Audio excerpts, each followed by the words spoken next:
আপনি কি জানেন ঠিক এই মুহূর্তে আপনি আপনার নিজের ব্রেনকে নিজের হাতে পচাচ্ছেন। রাত 2টা বাজে, চারপাশ ঘুটঘুটে অন্ধকার, সবাই ঘুমাচ্ছে, আর আপনার চোখের সামনে জ্বলছে মোবাইলের এই নীল আলো। আপনি শুধু স্ক্রল করেই যাচ্ছেন, একটার পর একটা রিলস, শর্টস, ভাবছেন আর 5 মিনিট, তারপর ঘুমাবো। কিন্তু সেই 5 মিনিট আর শেষ হয় না। ধরুন আপনার কাছে পৃথিবীর সবচেয়ে দামি একটা গাড়ি আছে। আপনি যদি সেই গাড়িটা না চালিয়ে শুধু ইঞ্জিন স্টার্ট দিয়ে দিনের পর দিন ফেলে রাখেন, কি হবে?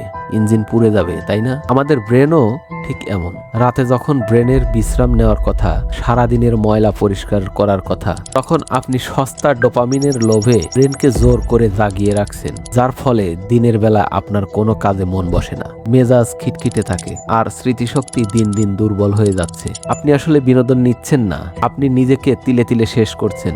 এখনই সময় থামার।